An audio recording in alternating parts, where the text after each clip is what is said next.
कैचीधाम मेले की तैयारियां तेज। सीएम धामी ने सभी विभागों के साथ की बैठक। मेले में भक्त की बिगड़ी तबीयत तो हेली सेवा से भेजा जाएगा हेयर सेंटर। अजय टम्टा को मोदी सरकार में मिली बड़ी जिम्मेदारी। बने केंद्रीय सड़क एवं परिवहन राज्य मंत्री। बोले ईमानदारी से निभाऊंगा जिम्मेदारी। उपचुनाव की घोषणा के साथ मंगलौर में सियासी सरगर्मियां तेज। मंगलौर में बसपा के लिए विधानसभा सीट बचाना चुनौती। कांग्रेस ने चुनाव के लिए कसी कमर। मॉनसून सीजन से पहले ही बढ़ने लगा डेंगू का खतरा। लोगों से विशेष सावधानी बरतने की अपील। घरों में साफ सफाई रखने के दिए निर्देश। टिहरी के गांव में खेत में लगी भीषण आग। वन विभाग की टीम की मदद से काबू में की गई आग। टिहरी चंबा मोटर मार्ग पर आग से सहमे लोग। जून महीने में तेवर दिखा रही गर्मी। देहरादून में लू ने झुलसाया पारा 41 डिग्री के पार। आज भी तेज गर्मी का जारी किया अलर्ट।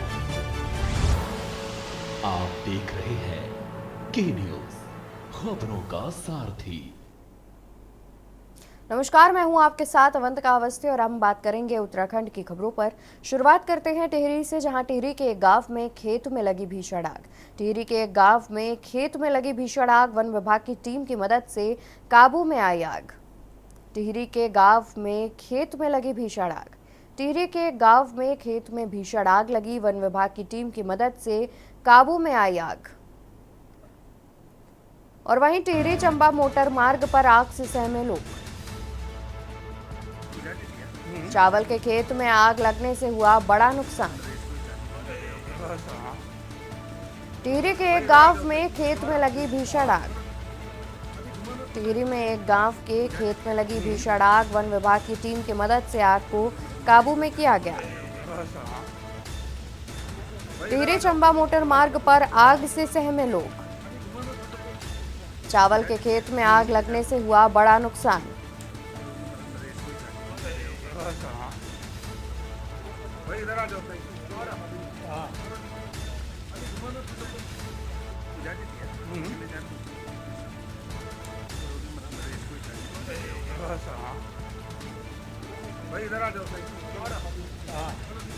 तो खबर आपको बता दें, जहां पर चावल के खेत में आग लगने से हुआ बड़ा नुकसान। टिहरी के एक गांव में खेत में लगी भीषण आग। वन विभाग की टीम की मदद से आग काबू में आई। टिहरी चंबा मोटर मार्ग पर आग से सहमे लोग।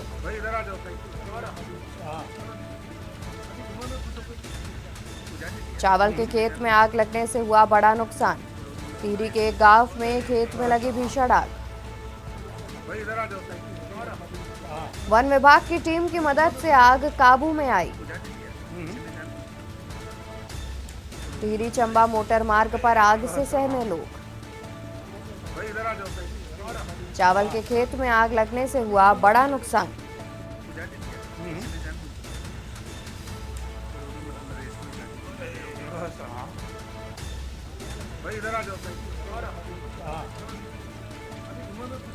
वन विभाग की टीम की मदद से काबू में आई आग।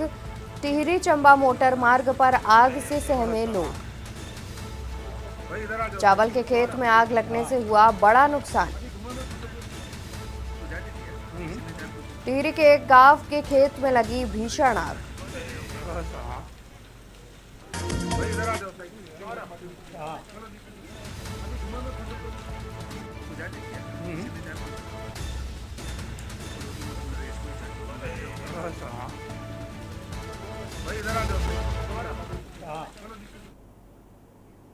तो वही खबर आपको हरिद्वार से बताते हैं, जहां पर मंगलौर सीट में सियासी सरगर्मियां हुई तेज। मायावती के लिए विधानसभा सीट बचाना चुनौती। मायावती के लिए विधानसभा सीट बचाना बड़ी चुनौती। 14 जून को अधिसूचना, 21 जून तक नामांकन। 24 जून तक नामांकन पत्रों की होगी जांच। 14 जून को अधिसूचना और 21 जून तक होगा नामांकन। 24 जून तक नामांकन पत्रों की होगी जांच।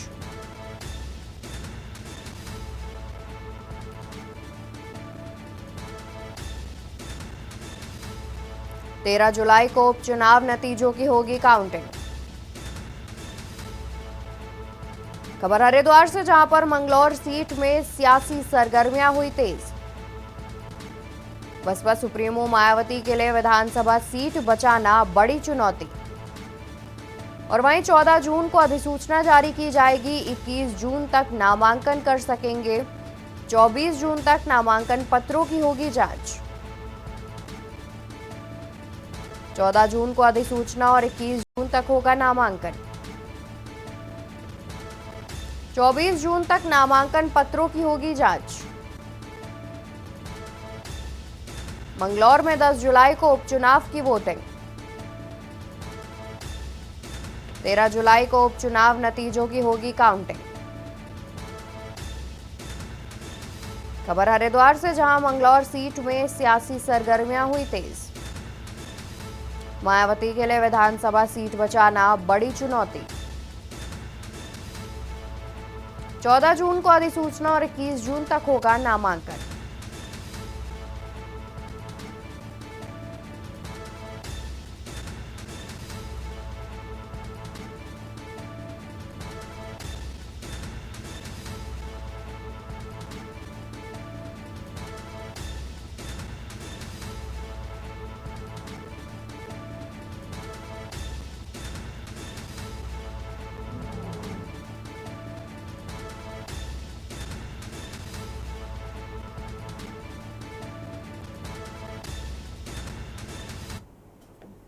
तो वही खबर आपको बताते हैं, जहां पर अजय टम्टा को मिली बड़ी जिम्मेदारी। केंद्रीय सड़क और परिवहन राज्य मंत्री बने।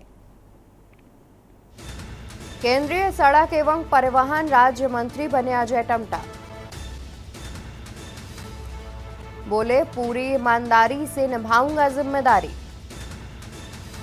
केंद्रीय सड़क एवं परिवहन राज्य मंत्री बने अजय टम्टा। अजय टम्टा को मिली बड़ी जिम्मेदारी। केंद्रीय सड़क एवं परिवहन राज्य मंत्री बने अजय टम्टा। बोले, पूरी ईमानदारी से निभाऊंगा जिम्मेदारी। केंद्रीय सड़क एवं परिवहन राज्य मंत्री बने अजय टम्टा। अजय टम्टा को दी गई बड़ी जिम्मेदारी। केंद्रीय सड़क एवं परिवहन राज्य मंत्री बने अजय टम्टा।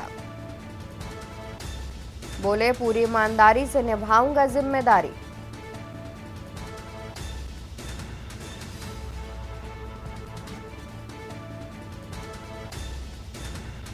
अजय टम्टा को मिली बड़ी जिम्मेदारी। केंद्रीय सड़क एवं परिवहन राज्य मंत्री बनाए गए अजय टम्टा। वहीं बोले, पूरी ईमानदारी से निभाऊंगा जिम्मेदारी। केंद्रीय सड़क एवं परिवहन राज्य मंत्री बने अजय टम्टा। तो अजय टम्टा को मिली बड़ी जिम्मेदारी।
तो वहीं नैनीताल से खबर आपको बताते हैं, जहां पर कैची धाम मेले की तैयारियां हुई तेज। अधिकारियों ने बैठक कर परखी तैयारियां। कैची धाम मेले की तैयारियां हुई तेज। अधिकारियों ने बैठक कर परखी तैयारियां। मेले में तबीयत बिगड़ने पर मिलेगी मदद। हेली सेवा से मरीजों को भेजा जाएगा हायर सेंटर। खबर नैनीताल से, जहां पर कैची धाम मेले की तैयारियां हुई तेज। अधिकारियों ने बैठक कर परखी तैयारियां। मेले में तबीयत बिगड़ने पर मिलेगी मदद। हेली सेवा से मरीजों को भेजा जाएगा हायर सेंटर। खबर नैनीताल से, जहां कैची धाम मेले की तैयारियां हुई तेज। अधिकारियों ने बैठक कर परखी सभी तैयारियां। मेले में तबीयत बिगड़ने पर मिलेगी मदद। हेली सेवा से मरीजों को भेजा जाएगा हायर सेंटर। खबर नैनीताल से, जहां कैची धाम मेले की तैयारियां हुई तेज। अधिकारियों ने बैठक कर परखी तैयारियां। मेले में तबीयत बिगड़ने पर मिलेगी मदद। हेली सेवा से मरीजों को भेजा जाएगा हायर सेंटर। खबर आपको नैनीताल से बता रहे हैं, जहां कैची धाम मेले की तैयारियां तेज हो गई हैं। अधिकारियों ने बैठक में सभी तैयारियों को परख लिया है एक बार, और उसके बाद आपको बता दें कि मेले में अगर तबीयत किसी श्रद्धालु की बिगड़ती है तो उसे हेली सेवा के माध्यम से हायर सेंटर इलाज के लिए भेजा जाएगा। तो नैनीताल में होने वाले कैची धाम के मेले को लेकर के लगभग सभी तैयारियां प्रशासन की ओर से पूरी कर ली गई हैं।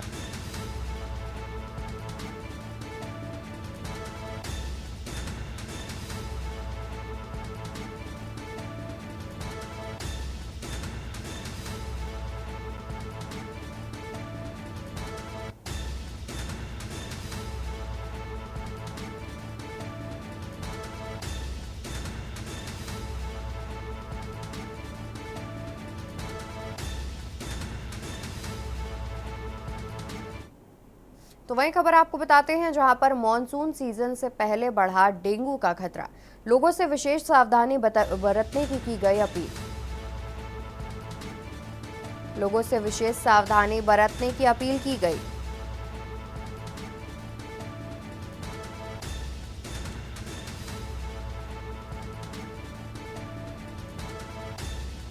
मरीज मिलने पर स्वास्थ्य विभाग को सूचना देने के निर्देश।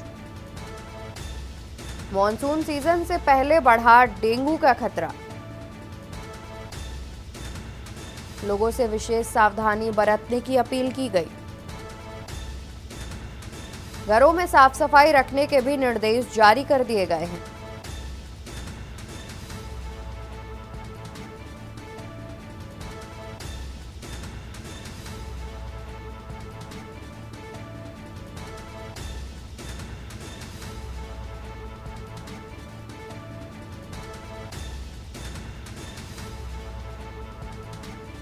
तो घरों में साफ सफाई रखने के निर्देश भी जारी कर दिए गए हैं, जहां मॉनसून सीजन से पहले ही डेंगू का खतरा बढ़ने लगा है। मरीज मिलने पर स्वास्थ्य विभाग को सूचना देने के भी निर्देश जारी किए गए हैं।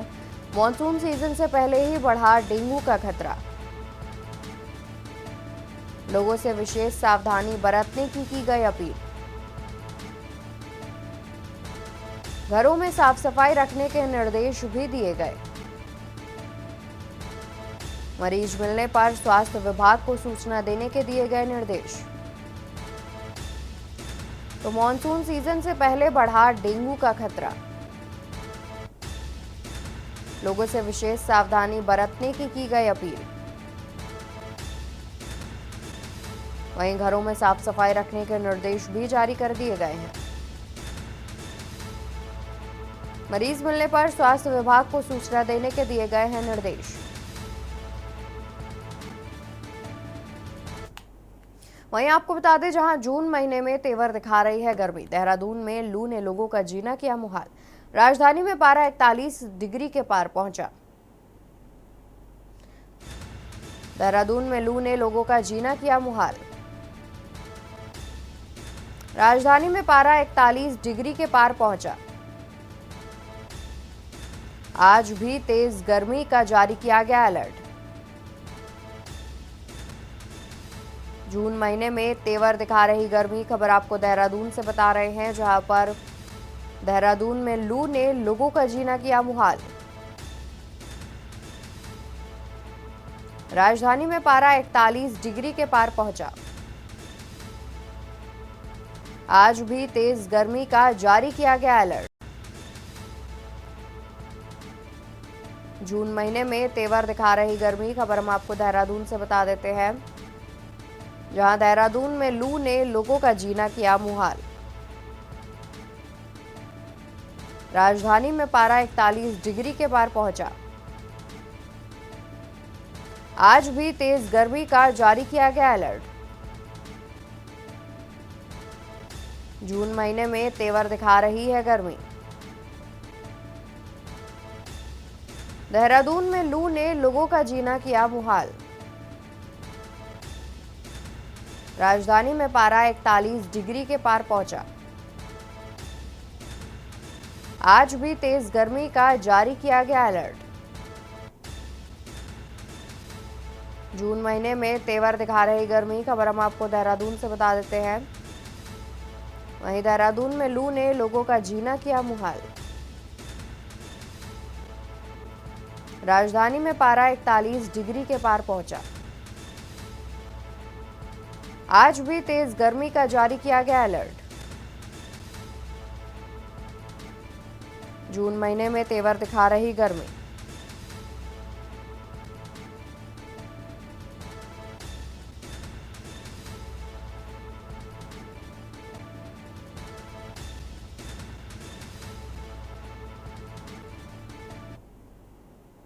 मॉनसून की नजदीकी को देखते हुए नगर निगम हल्द्वानी शहर के अंदर बने नालों की सफाई में जुट गया है। जल भराव की समस्या को देखते हुए नगर आयुक्त हल्द्वानी में सभी नालों को साफ करने के निर्देश दिए हैं। इसके अलावा शहर के अंदर 15 बड़े ऐसे नाले हैं जिनकी औसतन लंबाई 1 से 2 किलोमीटर के आसपास है। इन नालों की सफाई का टेंडर जारी कर दिया गया है। नालों की सफाई के लिए यदि ज्यादा मैन पावर की आवश्यकता पड़ेगी तो इसको बढ़ाने पर भी विचार किया जा रहा है।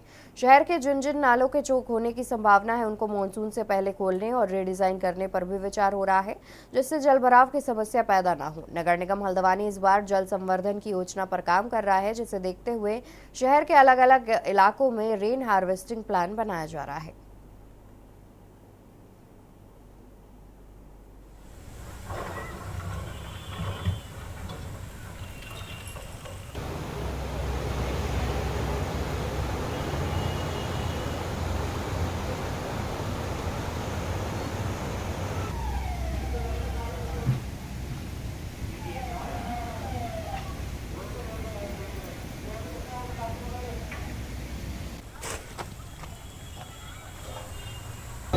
जिन्होंने निर्माण किया वो अपना निर्माण सामग्री छोड़ गए। तो उसको हम लोग सफाई करा रहे हैं। तो इसमें निर्माण भी हो गया ना, अवैध निर्माण भी हुआ है। आपका पेट्रोल पंप है जो, उसके पीछे जो कॉलोनी है उसमें अवैध निर्माण भी हुआ है। नाले के ऊपर तो उनको भी नोटिस देके खाली कराया और कुछ वो जेडी की तरफ से ही कवर होते चले आया है निर्माण ऊपर से। अवैध तरीके से निर्माण। उसकी रेवेन्यू के साथ मिलकर के हम लोग जांच करा रहे हैं।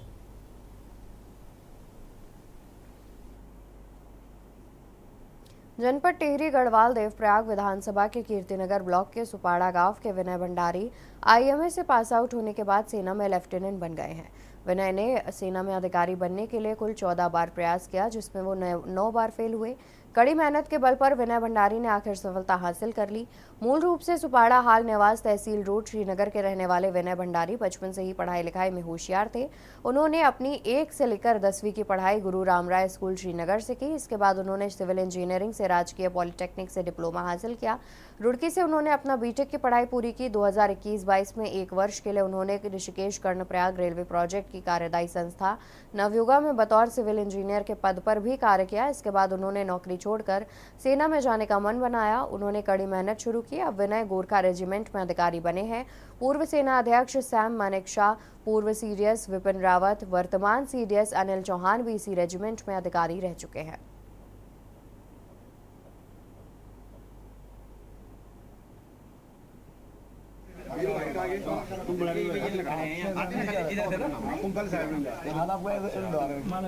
नहीं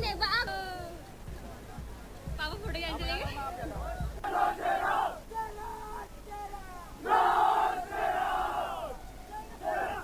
तो जब बच्चे की पासिंग आउट होती है, हर माँ बाप जो है, मैंने वहाँ पे ये देखा देहरादून आईएमए में सबके माँ बापों, जिनके बच्चे थे उनके माँ बापों के आंखों में मतलब खुशी के आंसू भी कई लोगों के उसमें देखे मैंने, भरे आ रहे थे और खुशी हो रहे थे, बहुत ज़्यादा खुश हो रहे थे। इतनी प्रसन्नता मिलती है कि उसका कोई अंदाजा नहीं लगा सकते। सपोर्ट हमने भी किया, उसने ज़्यादा मेहनत उसने की, हमने तो बहुत कम की, ज़्यादा उसने की। और उसको कभी कभी बोल भी देते थे हम कि चलो नहीं हो रहा तो छोड़ दे बेटा, दूसरे उसमें चले जा, और वो नहीं माना। तो बहुत पढ़ती है उसको, उसके पापा तो हर समय डांटते रहते, खेलने भी नहीं देते थे। बचपन ही से बस पढ़ाई करो बस उसी में रहते थे। हमने नहीं की तो आप बच्चे कर सकते हो पढ़ाई, तो उसके लिए तो घर गाँव छोड़ के आ रखे हम इधर। क्योंकि जो सपना मैंने काफ़ी टाइम पहले देखा था बचपन में, क्योंकि आप गढ़वाल में आए, उत्तराखंड में देखिए, आप बच्चों का एक ही सपना होता है कि फ़ौज में जाने का, चाहे वो अधिकारी पद पे हो चाहे जवान पे हो, सपना ही होता है। आज वो सपना, कल 8 तारीख को वो सपना जो है पूरा हुआ है, और काफ़ी मैंने मेहनत की है, काफ़ी चैलेंजेस से भरा हुआ था सपना। क्योंकि कई बार मैं फेल हुआ, कई बार मैं पास हुआ तो कहीं और गया, वहाँ से ट्रेनिंग की, वहाँ से छोड़ा, फिर आईएमए आया, फाइनली वो मोमेंट आ गया, तो आज काफ़ी अच्छा लग रहा है। मतलब हल्द्वानी में एक बार फिर से अग्निकांड की घटना हुई। इस बार थाना बनभूलपुरा के पास रजाई गद्दे की एक दुकान में भीषण आग लग गई। देखते ही देखते आग ने विकराल रूप धारण कर लिया। तत्काल बनभूलपुरा थाना पुलिस ने फायर ब्रिगेड को सूचना दी। मौके पर पहुंचे फायर ब्रिगेड की टीम ने कड़ी मशक्कत के बाद आग पर काबू पाया। फिलहाल किसी भी तरह से कोई जानमाल का नुकसान नहीं हुआ है। ट्रैफिक को रोका गया है। हालात सामान्य होते ही ट्रैफिक को खोल दिया गया।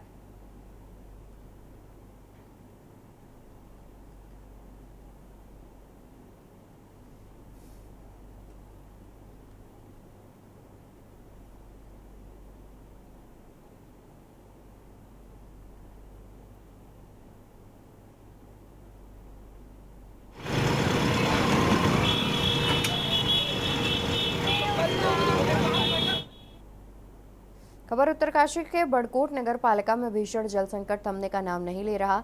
नगरवासियों ने 4 सूत्रीय मांगों के निस्तारण न होने की स्थिति में 13 जून को उत्तराखंड कार्यालय में तालाबंदी की चेतावनी दी। धरना स्थल पर नगरवासियों ने उप जिलाधिकारी के माध्यम से जिलाधिकारी को ज्ञापन भेजकर 4 सूत्रीय मांगों के निस्तारण की मांग की है कि बड़कोट नगर पालिका में विगत 3 माह से भीषण जल संकट गहराया है। 6 जून से क्रमिक धरना तहसील परिसर में चल रहा है। सभी नगरवासियों ने यमुना से पंपिंग पेयजल योजना की वित्तीय स्वीकृति किए जाने और मई और जून के महीने का बिल माफ किया जाए। प्रत्येक साल लगाए जाने वाले जलकर समाप्त किए जाएं और नगर में जाल की तरह फैले पाइपलाइन को सुव्यवस्थित किया जाए। मूलभूत समस्या का निस्तारण न होने की स्थिति में नगरवासी उत्तराखंड जल संस्थान विभाग में तालाबंदी कर अपनी नाराजगी व्यक्त करेंगे। नगरवासियों ने उत्तराखंड सरकार से पेयजल आपूर्ति हेतु पंपिंग योजना की तत्काल स्वीकृति की मांग भी उठाई है।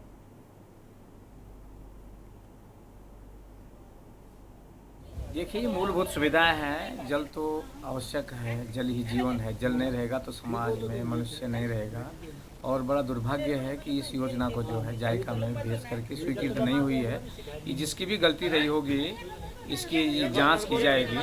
और मैंने भी रणवीर सिंह जी से भी बात करी है, जो महाप्रबंधक हैं जल निगम के, और उन्होंने आश्वासन दिया आज वो अधिकारियों की मीटिंग ले रहे हैं और सारा फीडबैक लेकर के इसके लिए कार्रवाई की जाएगी। तो मैं ये कहना चाहती हूँ कि पानी की समस्या सभी की है, पूरे नगर की है।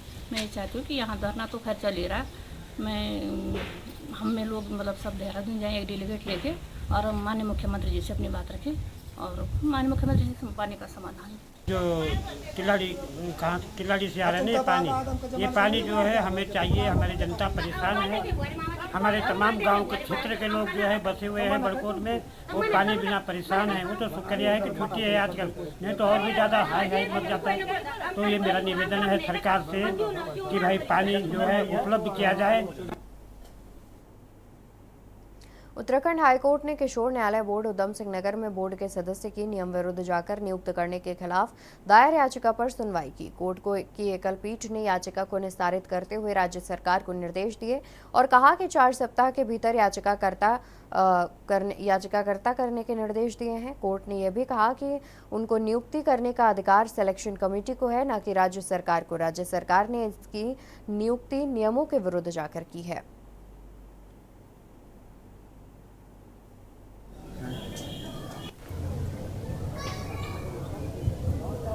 ये जुवेनाइल जस्टिस बोर्ड की मेंबर से नियुक्ति के संबंध में एक याचिका हमने दायर की थी।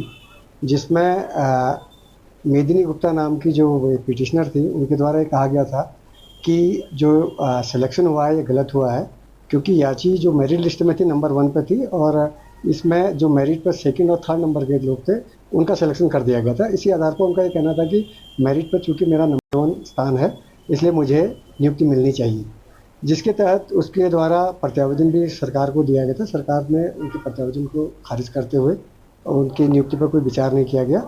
इसी के संबंध में पिटिशनर द्वारा एक याचिका माननीय उच्च न्यायालय हाईकोर्ट में दायर की गई थी, तो उसको आज माननीय उच्च न्यायालय ने अंतिम रूप से निस्तारित करते हुए ये कह दिया है, क्योंकि ये नियुक्ति गलत थी और इस नियुक्ति में जो पिटिशनर का राइट था उसको मिलना चाहिए।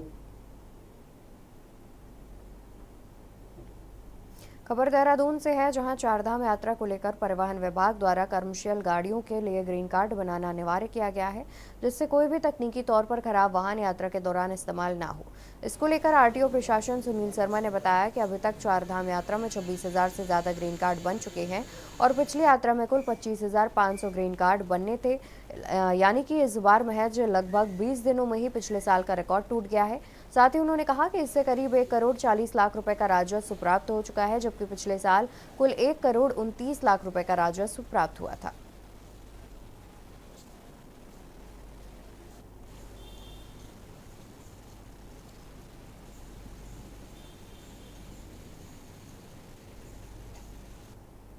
और उत्तराखंड की खबरों में फिलहाल के लिए बस इतना ही। आप देखते रहिए के न्यूज़ इंडिया। नमस्कार।